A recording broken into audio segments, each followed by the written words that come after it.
For today's eye makeup look, I'm going to show you how to create this look using two eyeshadows, one for the lid and one for the crease. It's a super easy look, so let's get started. So I've already started by priming my eyelids with a little bit of primer. If you don't have an eyeshadow primer, you can always use concealer and a setting powder. This will create a blank canvas for you to work on. However, primer does give your shadow something to hold on to. So that's why I prefer primer over concealer.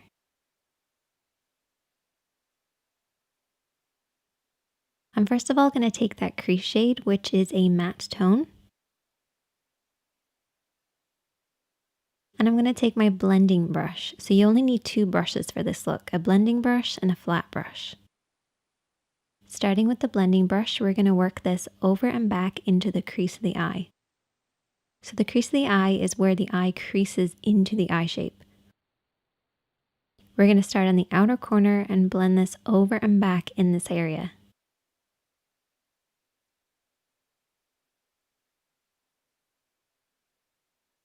And I like to keep my eyes open so I can see the shape that I'm creating.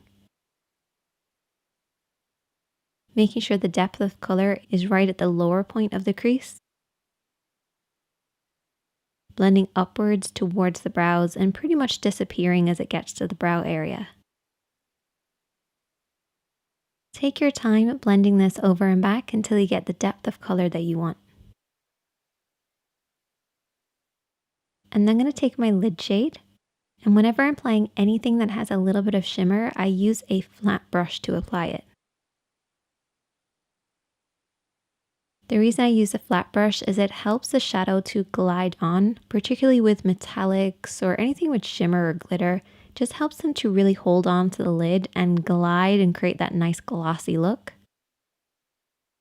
You want to very slowly build this up, applying a little bit of shadow at a time until you get the depth of color that you want.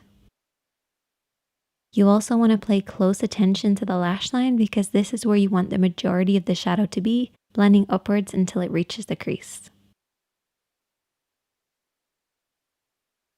If you have harsh lines between your crease and your lid, take your brush and slowly smudge between the two. This will help them blend into one another.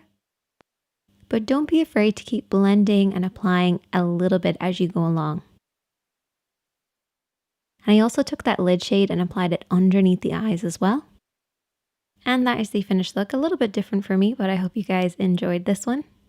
If you have any more requests, definitely let me know in the comment section. Hit that subscribe button if you're new here, hit that like button if you enjoyed it, and check out the other videos on the screen. And I'll see you in the next one. Bye!